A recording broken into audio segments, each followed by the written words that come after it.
Well, I am joined now by Nat of Nat's What I Reckon fame. Nat, thank you for coming on the green room with me today with a beautiful background to spoil us all with as well. Yeah, thanks. Yeah, thanks very much.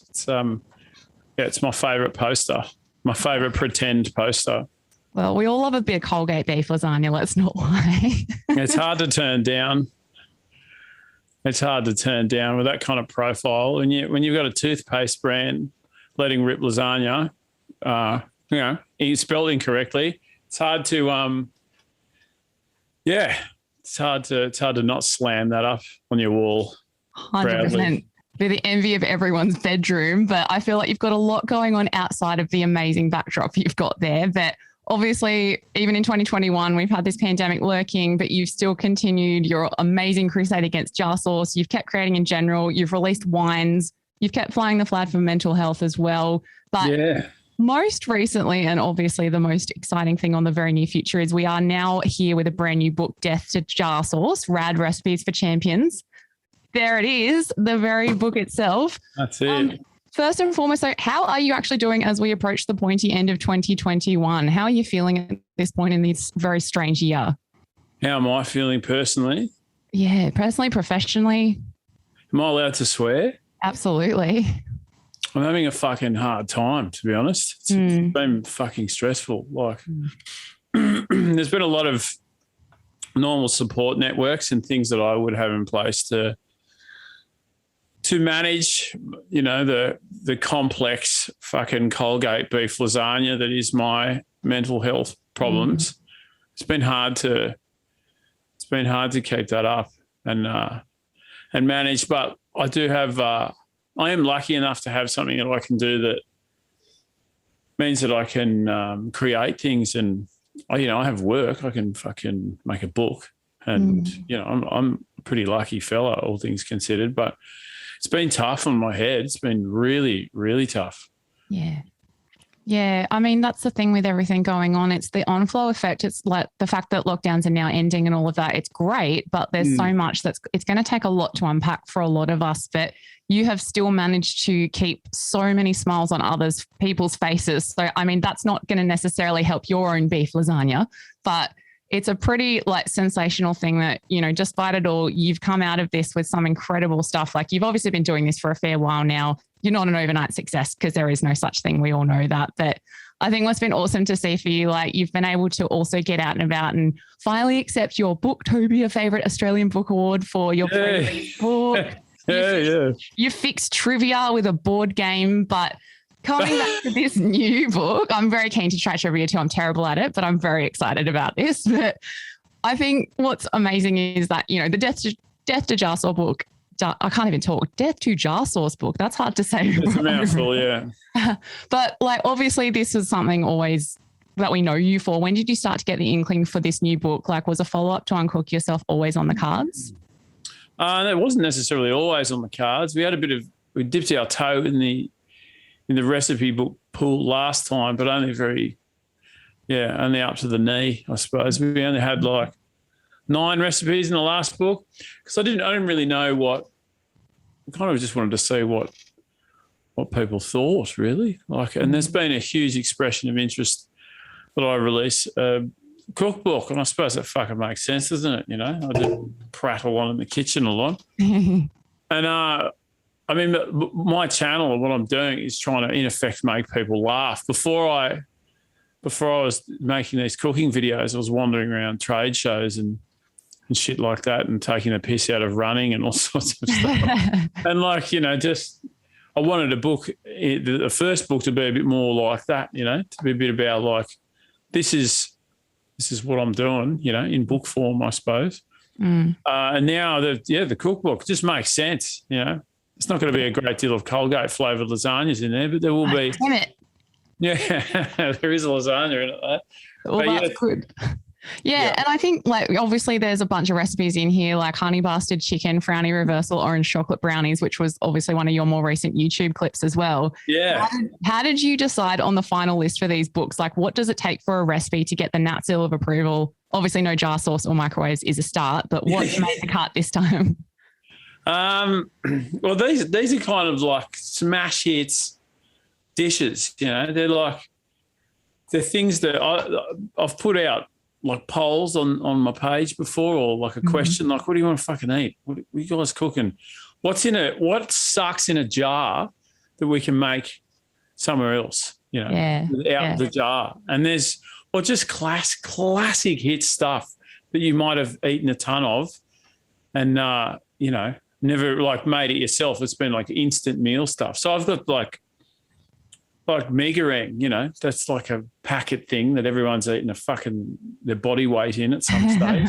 So we've made that. So it's been a lot of like, I try to go for the big classic hit stuff, but a list of things that, excuse me, a list of things that I'd actually want to eat. Well, you'll actually want to eat. Like it's just kind of something for everyone. Yeah, certainly. It seems a bit cliche, but no, but sometimes too, like you said, it's the stuff that we've all probably had, and I'm sorry to say we're probably all a bit guilty, probably maybe yourself excluded, but I've probably had stuff out of a jar sauce that is that easy to make. It's probably like 3 ingredients, but I'm like, oh, it's there, it's easy. Yeah. Especially when you move out of home, you're at uni, you're a cheap, lazy bastard. Yeah, but I did that too. I've eaten my fucking fair share of jar sauce. You know, it happens. Yeah. But it's not as much fun, you know. It's not very adventurous. And that's the point, is it's like, you know, this thing in a jar is pretty boring. And like you say, there's only 3 things in it. But there's only like 3 things in some of the things in this book. There's like and it's just as easy. I think the problem with that stuff is a bit samey and a bit boring, and it doesn't give you much as a person. It lacks a bit of soul, you know. Yeah. So having a crack, you know, it's a bit more rewarding than tipping this fucking jar of shit on your pasta. I don't think you're a dickhead for doing it. I just think you deserve better, you know. It's a bit more exciting. Absolutely. And I think too, it's amazing how like sometimes so many ingredients in those jar sauce like can taste like, you know, clag glue. Not that I'm clag glue back in my childhood or anything like that. But I'm sure we've all eaten a bit of clag glue. Look, it's an Australian, you know, coming of age tradition, isn't it? It's a staple. That's right. I think it's probably safe to eat. It's probably safer than jar sauce. It's probably better for you. Yeah, 100%. And I think like it's funny you asked if you could swear, because obviously like over the years you've been labelled as sweary, which is probably my favourite description of you. But you've had an insane amount of glowing reviews, and you've got so much, you know, you've got so much more going on than mere profanities, although they do help with a realistic cooking experience. But going back, obviously kicking off a hilarious YouTube channel in the mid-2000s to changing the world one lack of jar sauce at a time, other than natural flair for flavors, and you also have some hilarious social commentary along the way, you find a way to be relatable, realistic, and there's always a healthy dose of rock and roll too. But you make it look so easy. How much work goes on behind the scenes for this seemingly effortless slices of comedy and culinary gold?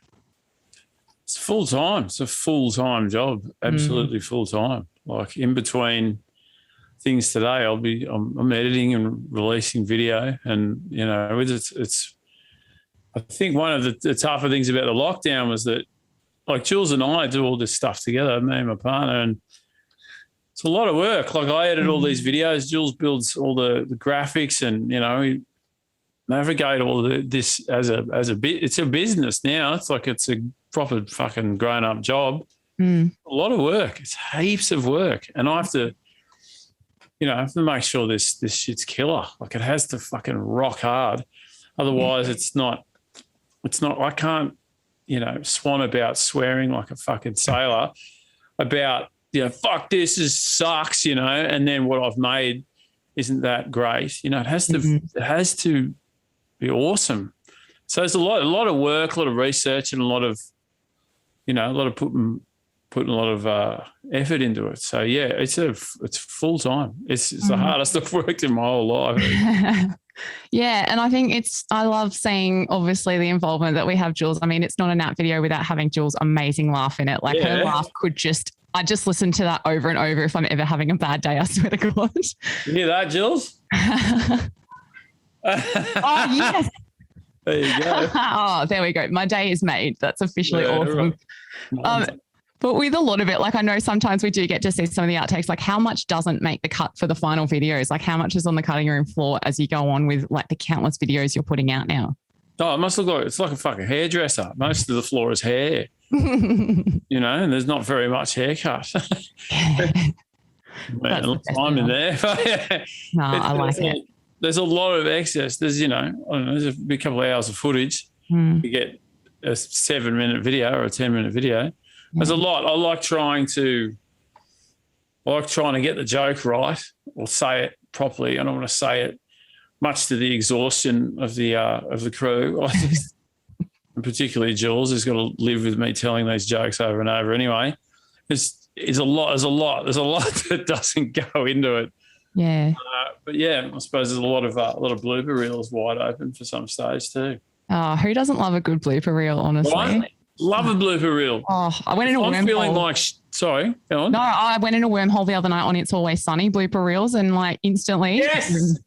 Sorry, I'm very pointy. Yes, I'm very excited.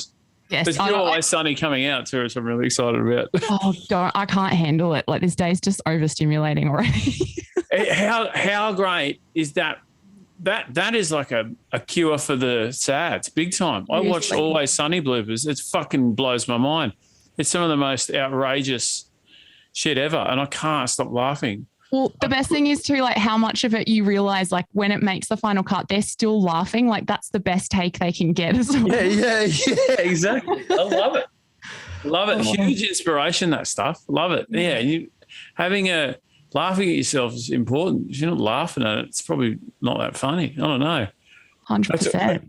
It's so good. And yeah, they're struggling through some of those jokes. Like you do, if you crack a joke, and I mean, it's pretty daggy, I suppose, traditionally to find yourself or your joke funny, but sometimes shit will just come out of your mouth and it's fucking so outrageous that it makes you and everyone laugh, which is great.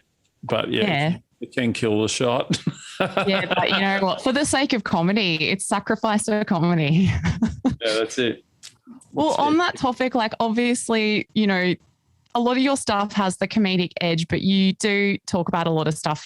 Obviously you're a big advocate for mental health, as you kind of touched on at the start, but going back a ways, like what actually just like inspired you to kind of start creating these videos and put your comedic self out there in this kind of way? Like, did you grow up laughing at stuff? Did you grow up, wanting to just be on camera, or were you just one of those people that it just started happening and here we are suddenly with like Dave Grohl as a fan and you cooking with Machine Gun Kelly? Like, how did this kind of suddenly kick into something where you weren't just like sitting around doing a normal job, quote unquote normal? Like, how did this Nat story evolve into this point? Oh, I kind of was doing this at work, much to the disappointment of my employers rather. It's I've always been painfully myself and a bit this way. I like, I've always taken the piss out of things. It's been my way to kind of survive my universe a bit, is to have a laugh. I've had a bit of a tough go in some respects, and it's just been I've always found the funny shit in an otherwise stiff environment.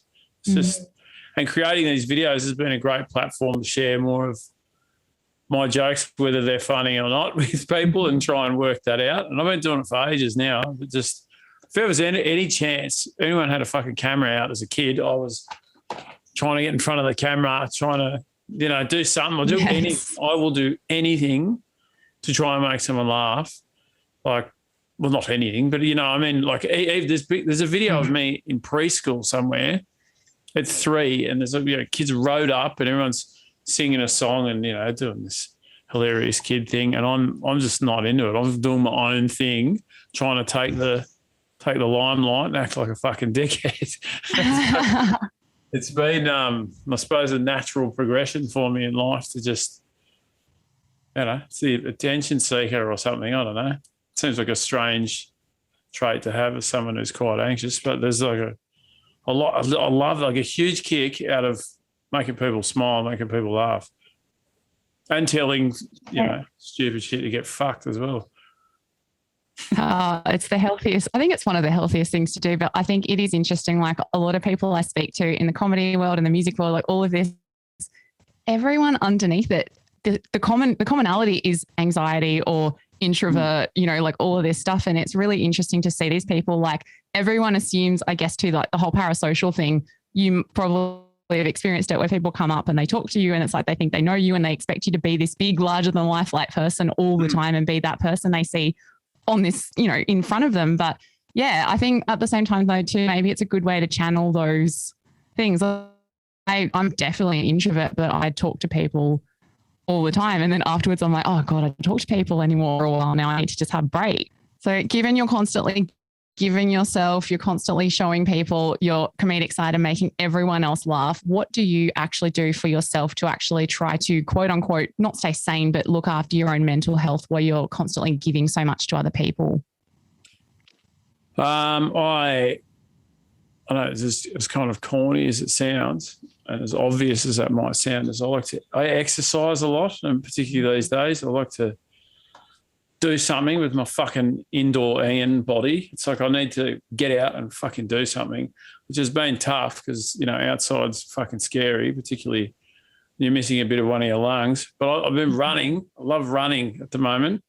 Someone who's made a video hanging shit on running, we're all a bit of hypocrites, I'm not running eating jar sauce at least, but it's I exercise a lot. I like lifting weights, running around like a dickhead, and I like doing the other important shit, which is talking about it. So I talk to Jules and talk to my therapist, and I'm trying to eat properly, and I do those obvious things. So an Epsom salts bath. Yes. I tell you, it's fucking underrated shit. Bit of like bergamot in there. Love it. Yeah. Fucking love it. I've got these Normatec fucking leg sleeve things that squeeze your legs, because I've got a thing called restless leg syndrome, which is another fucking barrel of laughs, which means when I try and sleep, my body's like, no, you're fucking not. But I've since bought these leg sleeve things, and I just sit in bed, I fucking, look at stupid memes and have my legs squeezed. Kind of, that helps too. And laugh at beef. That sounds like quite a good night. Not too bad. So I'm getting good at it. I wonder if I need though, because sometimes I'll just be on the couch and I just suddenly have the urge to just kick the couch repeatedly, like over and over. And I'm like, is everything okay with me? Am I okay? Yeah, you're not. Is it maybe the design of the couch? You're just not. I don't like it. Could be. Well, yeah, I might have a secret. Like, I've just got issues with couches. Maybe it's not related, but yeah, I might give it a word. Subliminal couch loathing.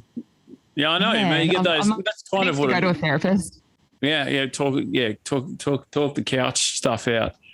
Yeah, but that's it. That's what it is. That like jittery urge. I think everyone gets it in some respects. But yeah, it's the compression sleeves. Hell yes. But I think you're right. It's like all the stuff that everyone tells you should be doing, like eat right, exercise, sleep. And funnily enough, when you do it, it doesn't magically solve it, but you kind of can ease it a little bit. And yeah, I did that, especially during lockdown. I noticed like I drank less, I exercised more, and I was like, oh, there is something to this. Whoops. Well done managing that in lockdown. The fucking staying off the booze is tough, and trying to look after yourself at a time where like everything's fucking stacks on. Yeah. It's a good time to give yourself a bit of a break, but sometimes that giving yourself a break is actually trying to look after yourself a bit.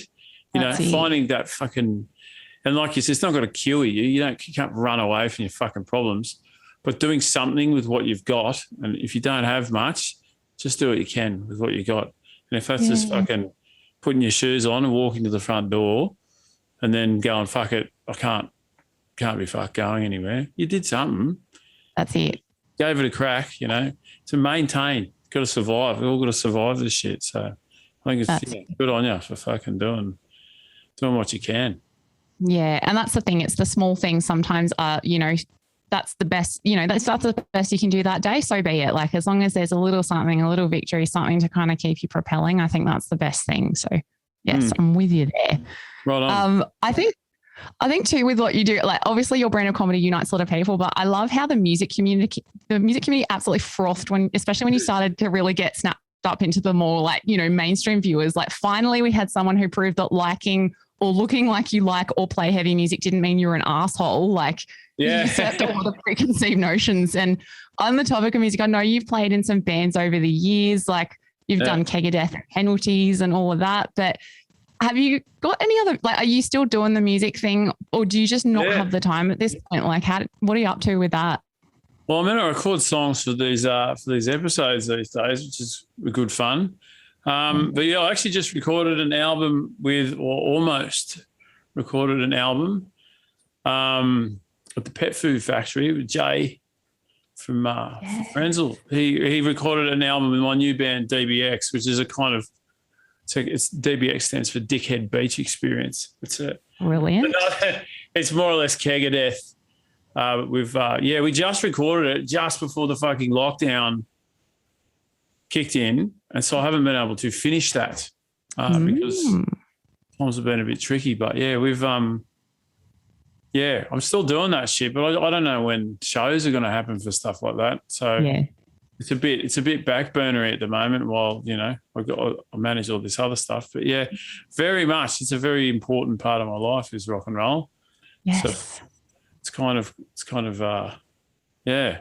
those. That's what I wanted to do when I left.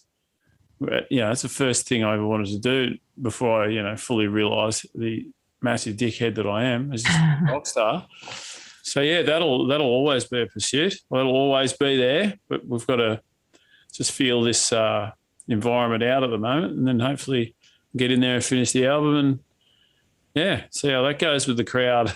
Yes, that's exciting. Well, I know when you did do the shout out to get like stickers on your fridge, I think every band in town that I knew was like instantly the post office sending every sticker they could have to you. But what are some bands or artists that you're currently like really into at the moment? I only ask this question because I'm too lazy to find new music for myself sometimes. So I'm just trying to steal some music recommendations, but what's kicking around? I listen to like the wildest bunch of stuff.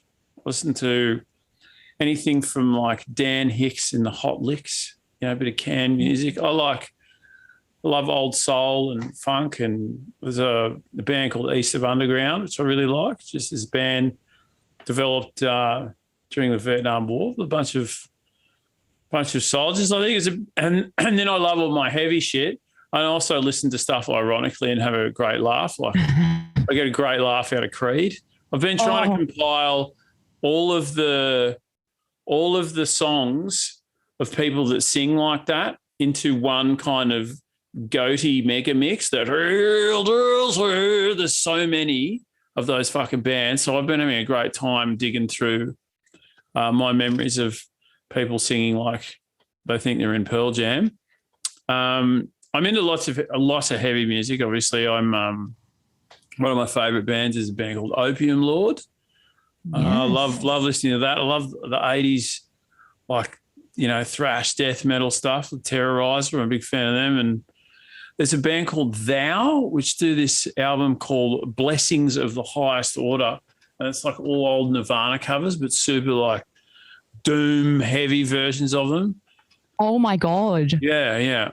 Definitely worth checking that shit out. Yeah, if you're into that kind of stuff. But I'm listening to all sorts of stuff. I've been listening to Cuban music in the shower in the morning. Found out my phone's waterproof, so I just got the phone in the shower. Love it. Yes. Bit of Cuban in the morning. I love it. How good.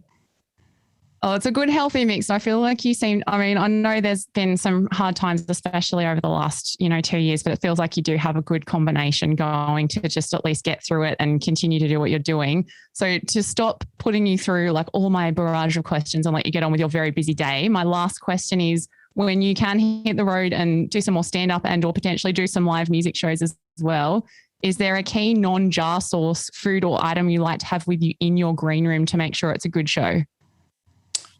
A key non-jar sauce. Yeah, food or item. It's very convoluted question. I'm just trying to catch it's good. No, it's good to put it together. I was like, is there a jar sauce that I've got? Hang on. Oh, no, okay. Got it. Okay. What do I have? I mean, it's not exciting. We got a bit of booze, a bit of water. I think we started the last tour with kind of like, a lean meats and hummus and celery sticks. I don't like to fucking eat heaps of shit before I go on stage. Otherwise, So I'm not particularly fussy with the rider stuff. It's usually I found mid-strength beer up until I got gout during the last tour. It was quite good. And now I don't drink beer anymore, but that'll do it. Yeah.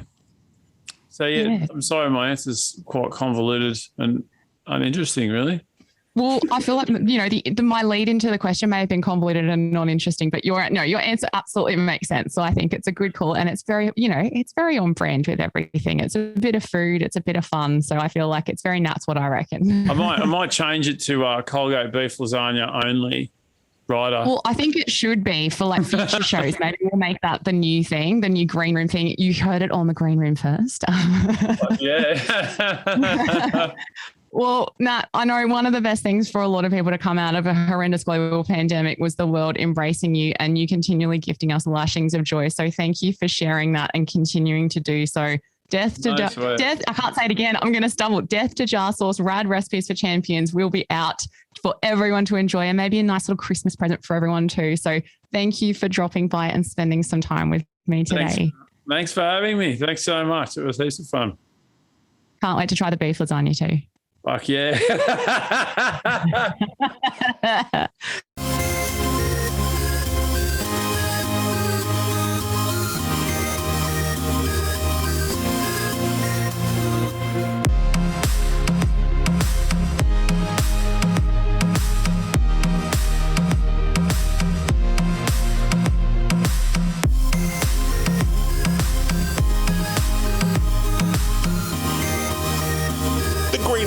Tiana Speter is a euphony podcast, created by Craig Treweek, produced by Tiana Speter and Andrew Mast, hosted by Tiana Speter, recorded, edited, and engineered by Zig Parker, music by Zig Parker.